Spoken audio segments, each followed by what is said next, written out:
अस्सलाम वालेकुम। कोई आपसे पूछे कि हिस्ट्री का सबसे मालदार आदमी कौन है, तो आप किसका नाम लेंगे? शायद एलन मस्क का, बिल गेट्स का, मार्क ज़करबर्ग का या फिर जेफ बेज़ोस का। लेकिन अफ्रीकन किंग मंसा मूसा के बारे में आपका क्या ख्याल है? मंसा मूसा द किंग ऑफ किंग्स, उसकी किस्मत ने उसे इस दुनिया का सबसे मालदार आदमी कैसे बनाया? माली की सरजमीन कुदरती ज़खायर जैसा कि साल्ट और गोल्ड से भरपूर थी। दुनिया ने पहली दफ़ा माली की दौलत का तब अंदाज़ा किया जब 1324 में मूसा अपने मक्का की ज़ियारत को निकला। जहाँ तक नज़र जाती वहाँ तक उसका अज़ीमुश्शान काफ़िला अपने सफ़र पर रवां दवां था। मुख्तलिफ़ स्टोरीज़ और रिपोर्ट्स में उस वाक़े को मुख्तलिफ़ तरीके से बयान किया गया है, इसलिए इसकी एग्जैक्ट डिटेल को डिटर्मिन करना ज़रा मुश्किल है। नाज़रीन, इतनी ज़्यादा दौलत के बावजूद भी ये सारी वसी और रिच दौलत उसकी रिच लेगेसी का सिर्फ़ एक छोटा सा हिस्सा थी। जब वो 1312 में पावर में आया तो उस वक्त यूरोप सिविल वार की वजह से टूट रहा था।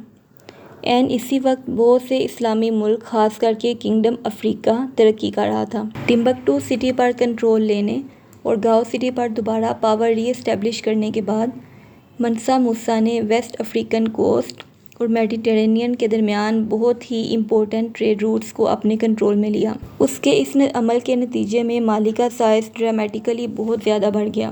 नाजरीन, माली की सरजमीन कुदरती ज़खायर जैसे कि साल्ट और गोल्ड से भरपूर थी। दुनिया ने पहली दफ़ा माली की दौलत का तब अंदाज़ा किया जब 1324 में मूसा अपने मक्का की ज़ियारत को निकला। जहाँ तक नज़र जाती वहाँ तक उसका अज़ीमुश्शान काफ़िला अपने सफ़र पर रवां दवां था। मुख्तलिफ़ स्टोरीज़ और रिपोर्ट्स में इस वाक़े को मुख्तलिफ़ तरीके से बयान किया गया है, इसलिए एग्जैक्ट डिटेल को डिटर्मिन करना ज़रा मुश्किल है। मंसा मूसा 1360 से 1337 तक वेस्ट अफ्रीकन एम्पायर का सुल्तान रहा। वो अपनी बेइंतहा दौलत की वजह से मशहूर था। उसने टिम्बकटू में बहुत बड़ी मस्जिद बनवाई, लेकिन उसे मिडल ईस्ट और यूरोप में मक्का की अपनी अज़ीमुश्शान ज़ियारत के हवाले से याद किया जाता है। मंसा मूसा 1307 में इख्तियार में आया।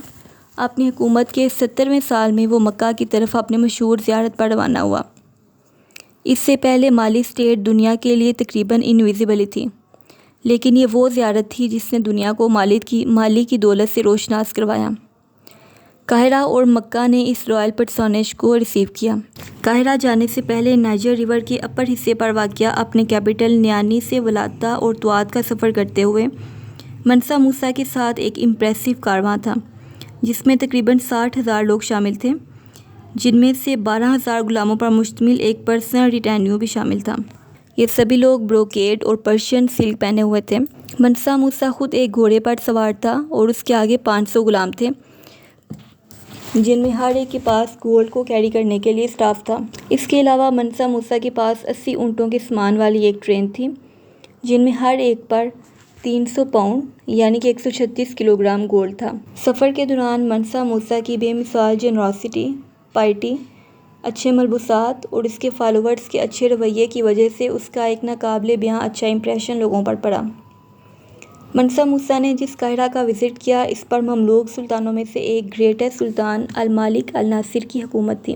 इस ब्लैक एम्परर की ग्रेट सिविलिटी के बावजूद दोनों रूलर्स के दरमियान ये मीटिंग एक बहुत ही संगीन डिप्लोमेटिक इंसिडेंट में ख़त्म हो सकती थी, क्योंकि मंसा मूसा अपने मजहबी रसूमात में इस कदर बिजी था कि वो इस ग्रेट एम्परर अल मालिक अल नासिर से मुलाकात के लिए मुश्किल से ही राज़ी हुआ था। हिस्टोरियन अल उमरी, जिसने मंसा मूसा के इस विज़िट के 12 साल बाद काहिरा का विज़िट किया, उसने इस शहर की 10 लाख आबादी वाले रहायशी लोगों को 12 साल बाद भी मंसा मूसा के गुण गाते हुए देखा। वो लोग इस ग्रेट एम्परर से बुरी तरह मुतासिर थे, बल्कि उस पर फरीफ्ता थे। मंसा मूसा अपने अखराजात में इस कदर शहाना था कि उसने कायरो मार्केट में पानी की तरह सोना बहाया।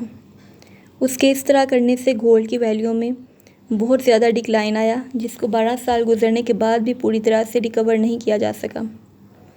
मंसा मूसा से पहले भी वेस्ट अफ्रीकन स्टेट्स के बहुत सारे रूलर्स मक्का में ज़ियारत के लिए गए थे, लेकिन मंसा मूसा के इस शानदार सफ़र का मकसद पूरी दुनिया में माली और मंसा दोनों का सिक्का मनवाना था।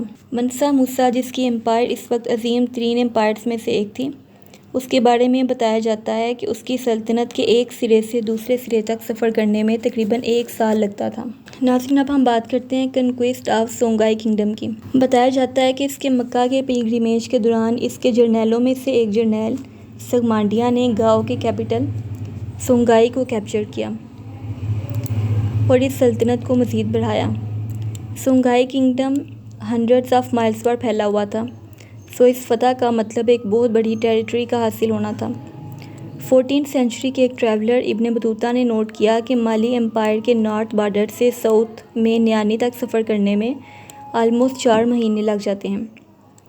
1327 में माली के एम्परर मूसा ने एक बहुत बड़ी मस्जिद तामीर करवाई। एम्परर इस नए हसूल से इतना खुश हुआ कि उसने न्यानी की तरफ अपने वापसी के सफ़र में जाने की बजाय डिले करने का और गाँव के विज़िट का फ़ैसला किया। इसका मकसद सोंगाई के किंग की पर्सनल सबमिशन लेना और इसके दोनों बेटों का होस्टेज लेना था। दोनों जगहों गाओ और टिम्बकटू पर मनसा मूसा ने अबू इसहाक अल सहीली को कमीशन दिया, जो कि एक पोइट और आर्किटेक्ट था और मक्का में इसके सफ़र के दौरान रास्ते में मसाजिद की तमीर के लिए उसके साथ रहा था।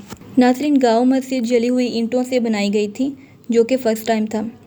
इससे पहले वेस्ट अफ्रीका में कोई भी मस्जिद बर्nt ब्रिक से नहीं बनाई गई थी। मनसा मूसा के अंडर टिम्बकटू एक बहुत बड़ी कमर्शियल सिटी बन गया, जिसका इजिप्ट और वेस्ट अफ्रीका के तमाम ट्रेड सेंटर से कनेक्शन था। ट्रेड और कॉमर्स के एनकरेजमेंट के साथ साथ एजुकेशन और आर्ट्स को भी रॉयल पैट्रोनेज दी गई।